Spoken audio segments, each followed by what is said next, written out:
RW 19 Mustika Jaya, Kota Bekasi.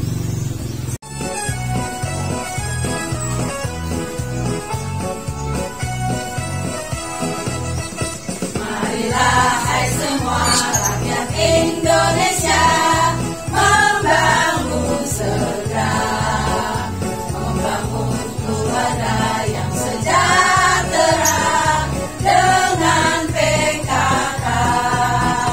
Hayatilah dan amalkan Pancasila untuk negara. Hidup gotong royong, makmur pangan dan sandang, rumah sehat sentosa. Di dalam rumah tangga rapi dan indah. Hiduplah putra berpribadi bangsa, terampil dan sehat. Kembangkan koperasi, jagalah lingkungan dan sekitarnya. Aman dan bahagia keluarga berencana. Hidup jaya PKK.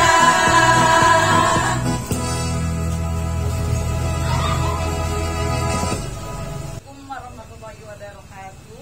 Waalaikumsalam warahmatullahi wabarakatuh. Kami dari PKK RW 19, Kelurahan Mustika Jaya, Kecamatan Mustika Jaya, Kota Bekasi. Siang ini akan mencoba mempermainkan simulasi permainan pola asuh anak remaja di era digital. Sebelum kita mulai acara siang ini, mari bersama-sama kita membacakan doa sesuai agama dan budaya masing-masing. Berdoa dimulai.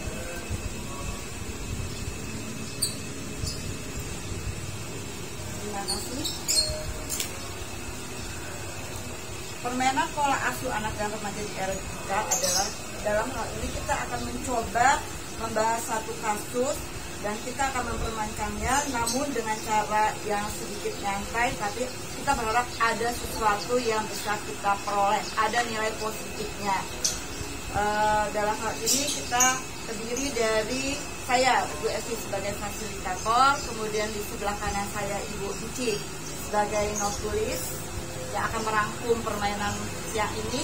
Kemudian di sebelah kiri saya Ibu Rini sebagai narasumber, dibantu oleh para pemain kita yang cantik-cantik pada siang ini. Ibu Dewi pemain pertama, kemudian pemain kedua Ibu Susan, pemain ketiga Ibu Tuti, pemain keempat Ibu Nani, dan tak lupa di belakang sana para penonton, para supporter dari PKK 19 Mustika Jaya. Semangat ibu-ibu! Apa kabar? Luar biasa. Ya. Sebelum kita mulai permainan ini, mari kita membaca basmalah dulu ya. Baik. Kita lanjut dengan permainan. Oh ya, Pak, sebelumnya saya akan menjelaskan dulu permainan ini terdiri dibantu oleh satu papan yang berisi nomor-nomor. Nanti pemain akan memilih, lalu dibantu juga oleh pelangkah. Nanti pemain akan memilih nomor berapa. Kemudian di sini ada beberapa pertanyaan atau kasus yang akan kita pecahkan bersama-sama. Oke, siap para pemain? Siap. Para penonton siap? Siap. Oke, baiklah, kita tepuk tangan dulu ya. Karena diberi saja. Nomor 6 ya. Pertanyaan berikutnya nomor 6. Siap juga kali ya? Nomor 6 ya, nomor 6. Saya jawab. Ya saya jawab sampai dah saya bacakan. Menurut Anda, apakah pendidikan agama sangat penting diberikan di rumah? Penting nggak menurut Ibu? Penting. Oh, penting. Jelaskan menurut pendapat Ibu bagaimana? Ya nomor 1 lah kalau menurut pendapat saya. Oke. Ya agama itu lebih penting lah gitu ya. Karena itu buat fondasi buat fondasi untuk masa depan kita, buat diri kita sendiri. Ya kan kalau kita agama kita kuat, ya biarpun ada hal-hal apa yang nggak ikut nggak ikut ke bawah yang bener lah gitu, nggak ikut-ikutan jadinya. Ada yang menyangkal kah? Karena kan sekarang eranya internasional Bu, jadi kan bahasa Inggris, digital, modernisasi harus Bu anak sekarang. Ada yang mau menanggapi kira-kira? Kalau menurut saya, walaupun kita di era digital, tapi fondasi agama itu penting banget ya Bu ya.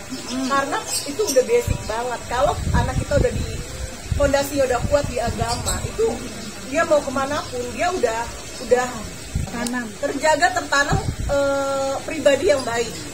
Ke ujung dunia pun dia akan tertanam pribadi yang baik.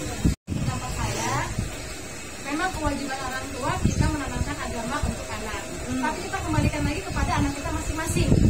Dan tentu anak kita suruh ngaji, oke mungkin berangkat dari rumah ngaji, tapi nggak tahu dia blang kemana.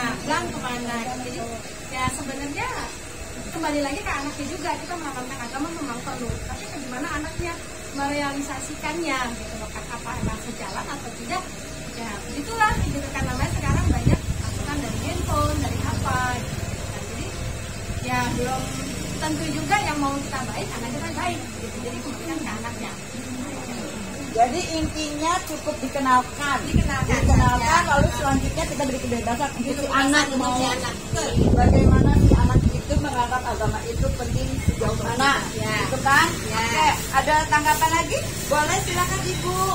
Ibu yang duduk kayaknya mau menyampaikan pendapatnya nih Bu. Silakan Bu. Kalau menurut saya, pendapat saya ya, Oke.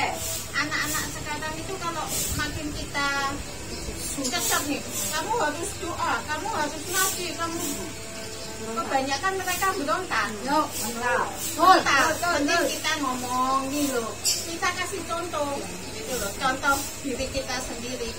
Kalau anak sekarang berantem, nggak masuk, malah jadi apa nggak tahu, frontal. Iya.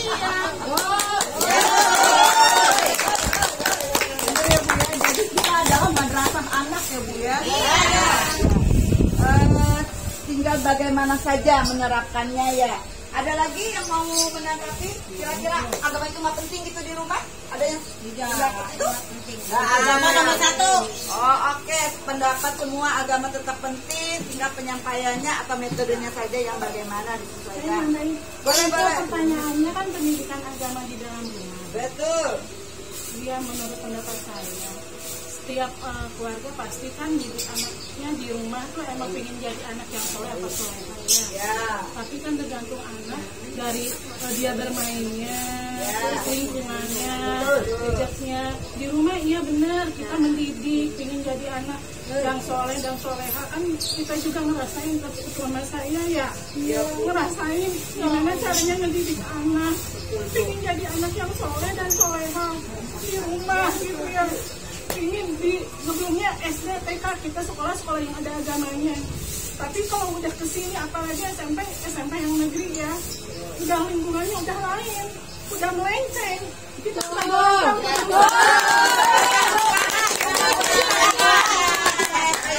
Tugas kita masih banyak, semoga ibu-ibu kita semua bisa melaksanakan tugas kita dengan baik. Amin. Oke, silakan Ibu ini. Baik Bu. Assalamualaikum warahmatullahi wabarakatuh. Waalaikumsalam. Seru ya Bu ya. Namanya pendidikan agama, ya. Untuk agama juga demikian diberikan jadini. Ya, menurut para ahli kitab dan para ulama yang diketahui bahwa memang pendidikan anak itu dari sejak kecil, dari bayi bahkan dari dalam kandungan kita berikan untuk ayat-ayat suci seperti itu. Ya. Sehingga nanti antara pendidikan anak tadi pendidikan seks dan agama itu saling berkolaborasi. Ya, jadi tidak bersendiri. Dan memang kita harus waspada. Walaupun sudah diberikan pendidikan agama dari kecil, juga pengaruh lingkungan gitu yang paling kuat mempengaruhi. Depan orang tua itu baik-baik saja, dan tahu berapa. Ya. Yang berikutnya dipengaruhi oleh adanya gadget. Karena kita nggak tahu nih yang ditetap apa, maka kita juga harus perlu waspada meneliti dari gadget yang dimiliki oleh anak-anak. Nah, jadi ini juga ada beberapa pakar yang memberitahukan dan menginformasikan mengenai psikologi anak, khususnya psikologi anak remaja. Namanya anak remaja masih mencari jati dirinya, khususnya di usia menjelang SMP.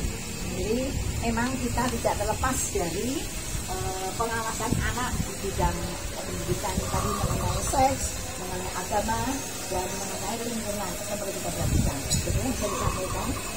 Terima kasih. Terima kasih. Kita akan narasumber kita siang ini merangkum semua. Baik, terima kasih. Jadi tadi simulasi pola asuh anak dan remaja di era digital ya. Fasilitator Bu Eti, dan saya, narasumber Ibu Rini, pemain 1 Dewi, pemain 2 Ibu Susan, pemain ketiga Ibu Tuti, dan pemain keempat Ibu Nani. Tadi dapat nomor 6. Menurut Anda, apakah pendidikan agama penting di rumah? Semua rata-rata pemain, baik Bu Susan, Bu Dewi, para penonton di sini juga Bu Yana dan Bu Kasih, sama-sama menyampaikan bahwa itu semua penting karena itu sebagai landasan fondasi kita. Baik pun anak-anak di era digital atau seperti tadi dibilang mau disuruh ngaji, mau disuruh berdoa, kalau memang fondasi dari rumah agamanya sudah baik di luar, ya kita berharap anak-anak kita akan baik gitu ya. Jadi harapan semua pemain pun tadi sama seperti itu, penerapannya kembali kepada kita orang tua yang memberikan masukan kepada anak-anak kita. Rata-rata semua pemain tadi menyampaikan dan penonton pun seperti itu. Intinya penting. Terima kasih untuk Ibu Tuti yang sudah merangkum semua permainan kita di siang ini. Kita akan berdoa untuk Ibu Tuti. Masih semangat Ibu-ibu semua. Semangat ya. Sekali lagi ini adalah permainan. Pro dan kontra pasti ada. Tinggal kita masing-masing memilih mana yang cocok kita terapkan untuk di rumah kita masing-masing. Karena tiap rumah tangga itu mempunyai pola pendidikan yang tentunya berbeda-beda. Jadi sekali lagi saya sebagai fasilitator mengucapkan banyak-banyak terima kasih untuk khususnya pada narasumber, para pemain, Ibu Notulis, juga para penonton, dan semoga kedepannya kita ibu-ibu PKK RW 19 tetap bersemangat, tetap berkarya untuk lingkungan. Semoga apa yang sudah kita tampilkan di siang ini, pola asuh permainan pola asuh anak dan remaja di era digital, ada sisi positif yang bisa kita ambil. Saya sebagai fasilitator mengucapkan banyak-banyak terima kasih. Mohon maaf lahir batin apabila ada kata-kata ataupun sikap dari kita semua yang tidak sesuai pada tempatnya. Assalamualaikum warahmatullahi wabarakatuh.